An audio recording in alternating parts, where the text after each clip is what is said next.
Hello everyone, and welcome once again to Reading Culture. Today we are continuing looking at Henry V. We were introduced to it briefly in the last video after looking at a general history of drama, particularly in England, and a little bit about the author himself, William Shakespeare. Also in that video, I gave a bit of a background on the main character of this play, Henry V, namely Henry, or as he is known in the previous plays, Henry IV, Parts 1 and 2, Hal. But he really isn't Prince Hal anymore, not at the start of this play. So, to put things into context, as we meet Henry at the beginning of this play, he has just recently ascended to the throne. Having spent his youth in riotous living with his lovable but often criminal friend Falstaff, and frequenting taverns more than royal courts, he has taken up the burden of the crown from his father upon his death. He has renounced his old friends, including his father figure Falstaff. He says to him, "I know thee not, old man." This change in character we are going to look at as we see how the other characters react to it, as there are many references already in this very first act of the play to his former way of life. We also are going to get an introduction to the basic conflict in the play, which is between the kingdoms of England and the kingdom of France.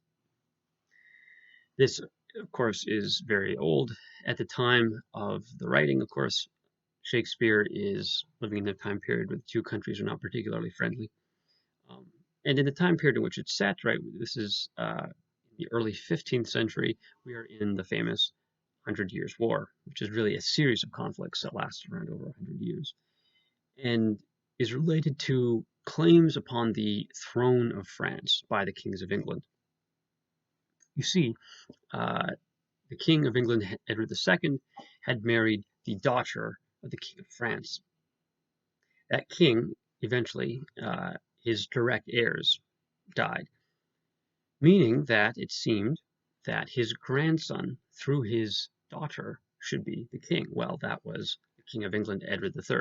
And so he pressed his claim and claimed the throne of France. The French, unsurprisingly, did not accept this and instead claimed that the royal line could not be inherited through the daughter of the king or through any female, and on that basis rejected the claim. And we're going to see these things kind of bandied about in the opening part of the play. The other thing that we're going to see at the beginning is we're going to get an immediate introduction to Hal's character, which is interesting to say the least. So not only do we have a character who in previous plays, right, is seen as fairly complex, as he's not only a kind of riotous youth, but also is showing glimmers of kingliness. Here he is all the king, even though there are these repeated references to his past. And there will be a question as to exactly what is the nature of his transformation. It seems almost miraculous, perhaps. Right? Is it simply a reaction to his newfound position, or is there something else going on there? We're also going to see something of his warlike temper. I mentioned in the last video that he is very much an active hero, but we can ask the question as to whether or not we could consider him as a hero at all. Some scholars claim that he in fact isn't, and that the reason he isn't is because his success is never in doubt. He is always going to succeed in his ventures. That there isn't the kind of conflict that you see in a normal Shakespearean hero, including in Hal himself in the previous plays. However, he certainly was considered a hero by the English. Henry V ranks near the top of the list of popular and famous and heroic English monarchs for his great martial victories. And you'll see in the very beginning of the play Shakespeare's struggle with how to adapt such a tale of historical import on the small place of a stage. So If we turn to the very opening lines of the play, we get a prologue. We get a prologue by a character known as the chorus. The chorus ultimately comes out of ancient Greek drama. If you remember from the last video, I talked about the origins of drama being in ancient Greece through playwrights such as Aeschylus, Sophocles, and Euripides. Well, these ancient Greek poets used a character called the chorus, which could be a single person or, as this name implies, a whole chorus of people. And they do several things. They are often characters in the play, in which case they often represent a kind of mass of people and the general kind of opinions of those people, but they also speak, they kind of narrate and speak to the audience, describing things that are going on. Well, the way that Shakespeare is using the chorus is not only evoking ancient Greek drama and invoking, in many ways, a sense of the epic nature of this tale, but it's also a way for him to speak directly to the audience. Not in the same way as in a more modern play, where you're breaking the fourth wall necessarily in the same way, so much as you are. There are some similarities because what you are doing is calling attention to the artificiality of the stage, but you're doing so for a narrative reason, as we will see. So this is how the play starts with the prologue. Oh, for a muse of fire that would ascend the brightest heaven of invention, a kingdom for a stage, princes to act, and monarchs to behold the swelling scene. Then should the warlike Harry, like himself, assume the port of Mars, and at his heels leashed in like hounds should famine, sword, and fire crouch for employment. But pardon, gentles all, the flat, unraised spirits that have dared on this unworthy scaffold to bring forth so great an object. Can this cockpit hold the vasty fields of France? Or may we cram within this wooden O the very casques that did affright the air at Agincourt? O pardon, since a crooked figure may attest in little place a million, and let us ciphers to this great account on your imaginary forces work. Suppose, within the girdle of these walls, are now confined two mighty monarchies, whose high, upreared, and abutting fronts the perilous narrow ocean parts asunder. Piece out our imperfections with your thoughts, into 1,000 parts divide one man, and make imaginary prisons. Think, when we talk of horses, that you see them, printing their proud hoofs in the receiving earth, for 'tis your thoughts that now must deck our kings. Carry them here and there, jumping over times, turning the accomplishment of many years into an hourglass. For the which supply, admit me chorus to this history, who prologue like your humble patience pray, gently to hear, kindly to judge our play. So by opening in this way, Shakespeare is not only calling attention to the artificiality of trying to present this kind of a story on the stage, but he's also immediately calling to mind the character of Harry.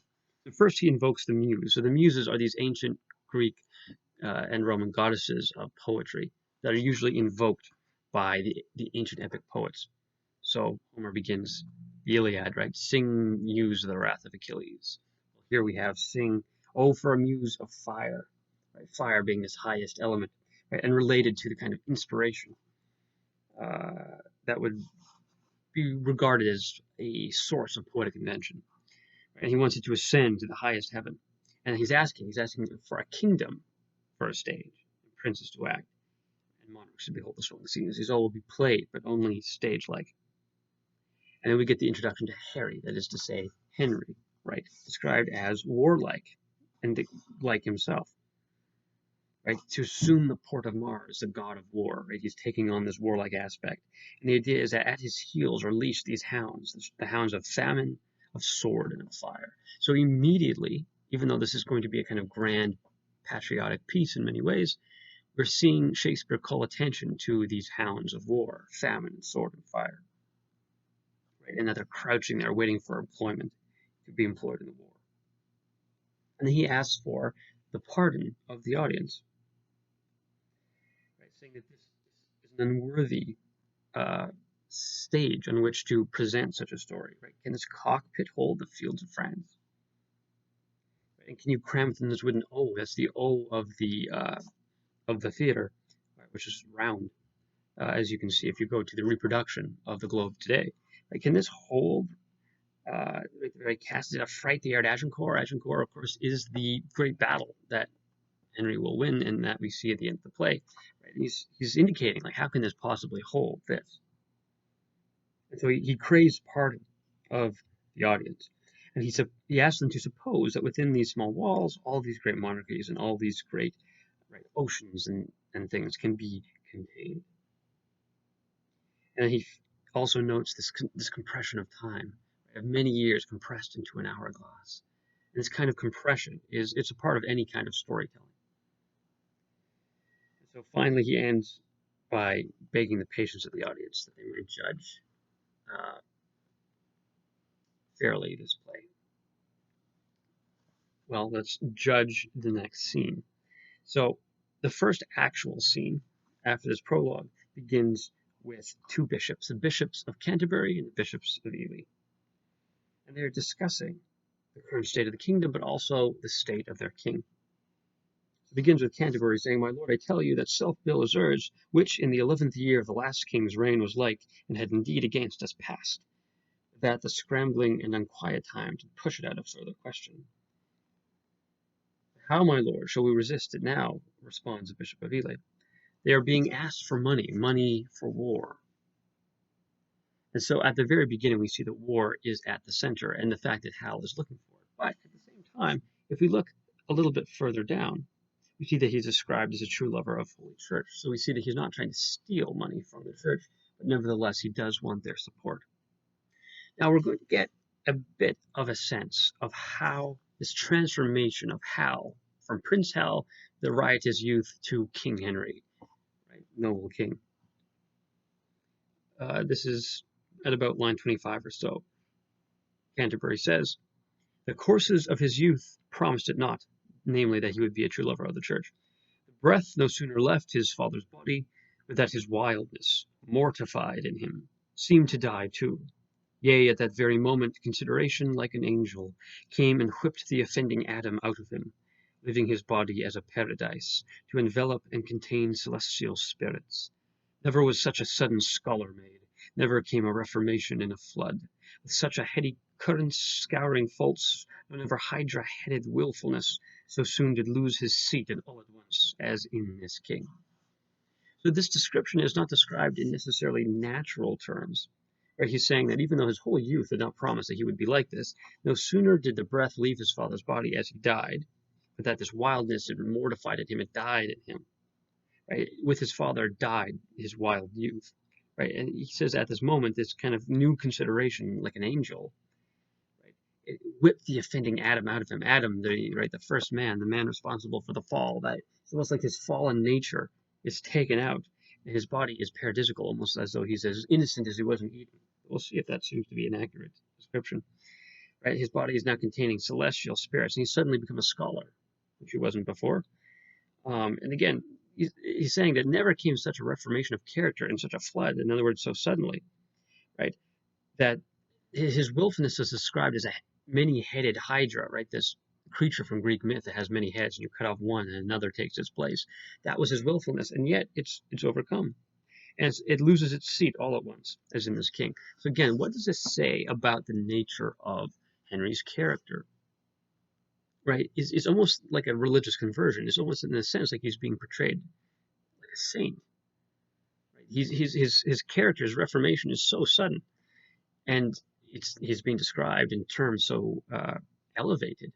Right? I mean, again, his body is a dwelling place of celestial spirits, but keep in mind that from the very outset, Shakespeare is calling attention to his warlike nature and to, again, these hounds of war that he is about to unleash. And indeed, the bishops themselves are talking about how to placate him for his coming war.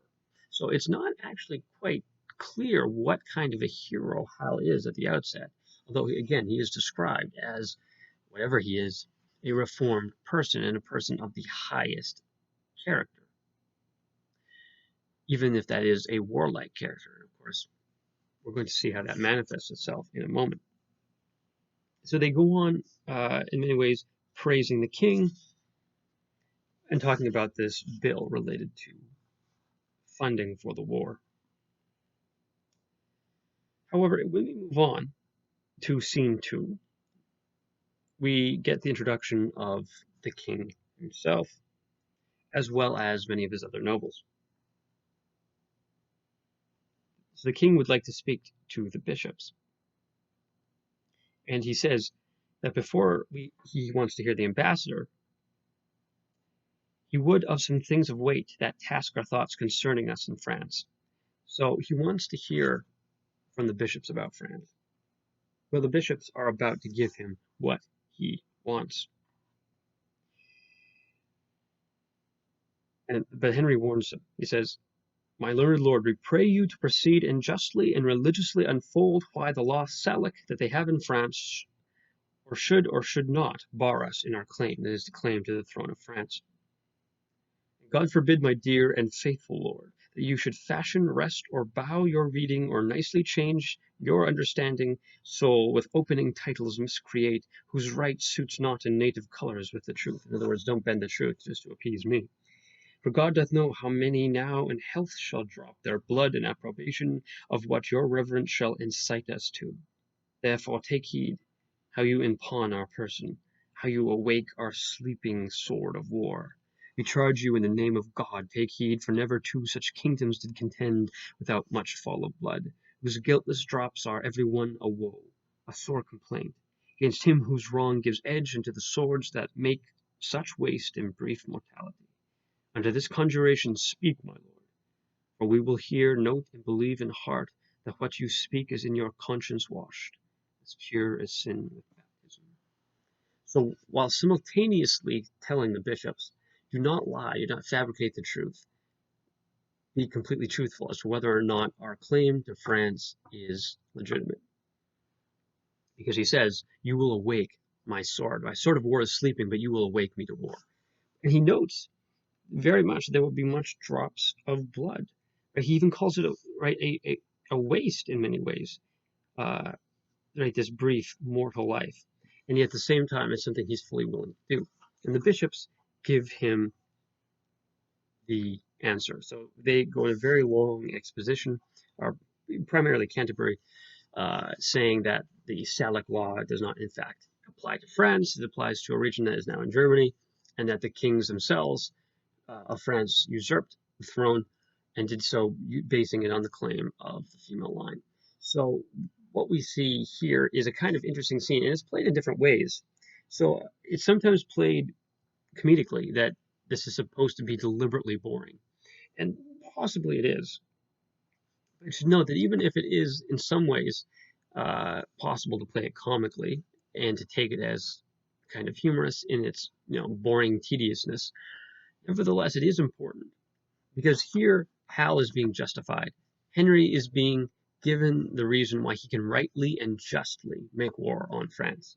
But he's about to be given another provocation, namely from the French ambassador. So they are called in. So they are ambassadors specifically from the Dauphin. So the Dauphin is the name for the prince and heir apparent to the French throne, who had been, before his accession to the throne, in many ways Henry's counterpart, and is closer in age to Henry. He's about 27 than the older king of France. And he's going to have something very particular to say to him.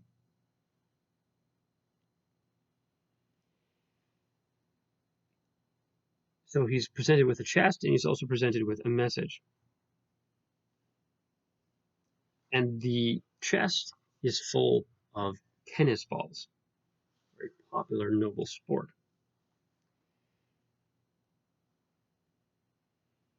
And it is accompanied, of course, by a mock.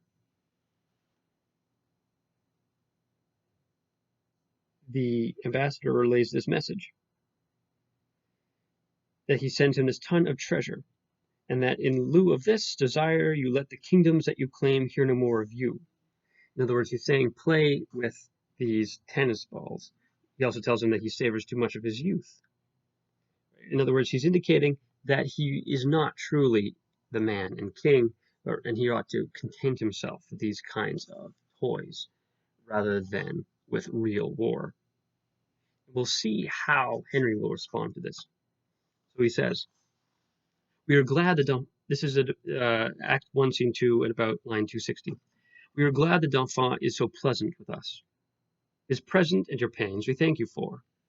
When we have marched our rackets to these balls, we will, in France, by God's grace, play a set shall strike his father's crown into the hazard. Tell him he hath made a match with such a wrangler that all the courts of France will be disturbed with chases. And we understand him well, how he comes o'er us with our wilder days, not measuring what use we made of them.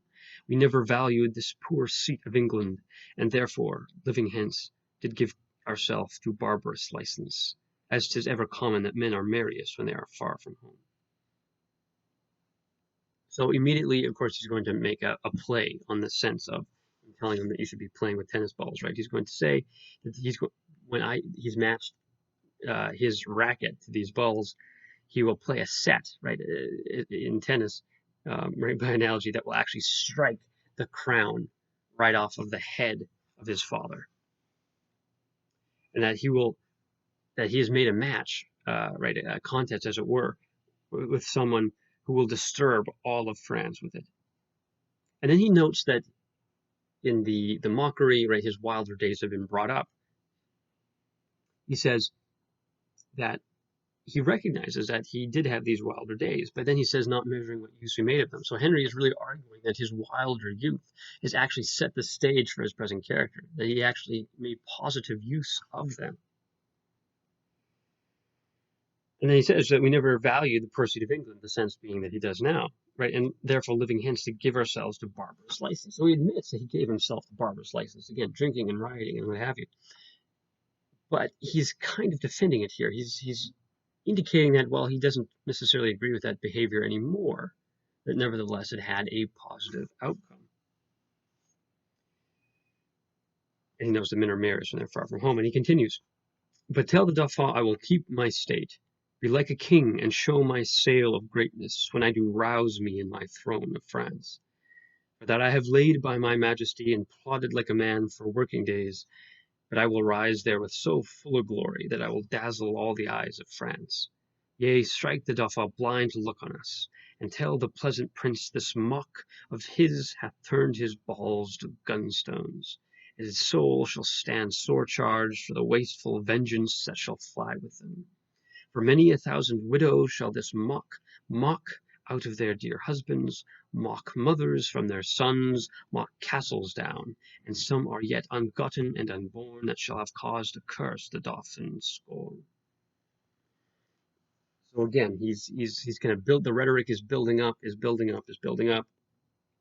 right? That he will right, the sail of his greatness, right, the kind of symbol of his great ships, right? He's going to rouse himself in the throne that he claims for his own in France. He will rise in a glory so full that they won't even be able to look on him. They will be so dazzled, including the Dauphin. He will be blinded by it. And then he turns to this mock, right? This idea it'll turn it'll turn the tennis balls to cannonballs. And he says that his soul shall stand sore charged, or he'll be sorely blamed for the wasteful vengeance. There's a sense that this doesn't have to happen, but that the Dauphin has kind of brought it on, regardless of how true that may in fact be. Right, and that thousands of widows will be created from this. Right, that this mock of his is going to mock sons from their mothers, right? Mothers are going to lose their sons. And wives are going to lose their husbands. And castles are going to be mocked to the ground. Right? He's saying that many that are not yet born will curse this mockery of the Dauphin. So again, you get this sense that he's saying, like, this is your fault now, you've brought this on. And he's recognizing there'll be thousands of widows and of orphans created because of this war. But it seems inevitable. And so he continues, "But this lies all within the will of God, to whom I do appeal, and in whose name, till you, the Dauphin, I am coming on, to avenge me as I may, and to put forth my rightful hand in a well-hallowed cause. So get you hence in peace, and tell the Dauphin his jest will savour but of shallow wit, when thousands weep more. and did laugh at it. So he commends himself to God. He says, all is in God's hands, but thousands will weep because of what you've done. So he's really shifting in many ways the responsibility to the Dauphin, while at the same time, again, recognizing the horrors that will be unleashed. And so he begins to prepare.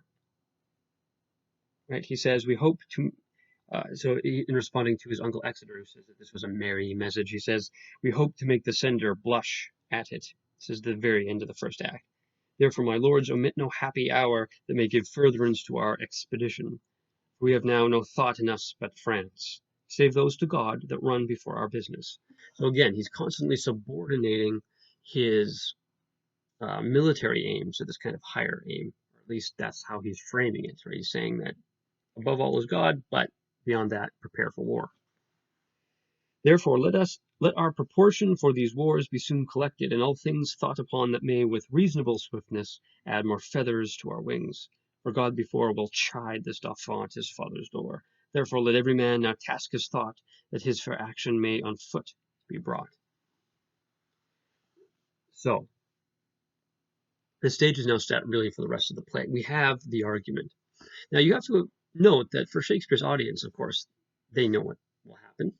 And of course, they are very naturally on the side of the English, right, against the French. And this is in many ways a very, again, patriotic play, very pro-English, very anti-French, very, kind of rah-rah, go out and fight the enemy type tone. But there's constantly things that Shakespeare is doing, I think, which are, if not calling it into question, at the very least, making the situation more complex than perhaps it might otherwise be.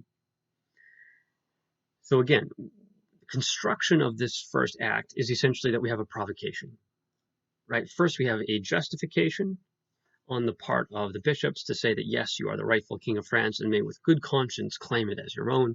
And then we have the provocation by the proud Dauphin. But at the same time, it seems clear that there is not really a question, that Henry seems determined to attack.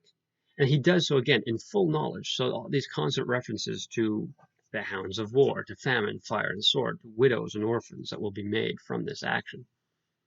But keep this in mind. The sincerity of Henry is going to be critical to understanding his character. In other words, how we interpret his character, and possibly how we interpret his heroicness, may depend on just how earnest we take him to be. So, for instance, when he says to the bishops in this first act, tell me the truth, because you may awake my sleeping sword of war, does he mean that? Would he truly have been satisfied had the bishop said that he did not have a rightful claim? Difficult to know. Similarly, as we can see, he's presented throughout in these most glowing terms. The very initial descriptions that we have by the bishops, again, is celestial. And he himself even presents himself in a similar way, right? Saying that his glory, which will raise up itself in France, will be so great it will dazzle all of the French nobility. It will blind the Dauphin himself. Lurking behind all of this are the thousands of widows and of cries and the hounds of war.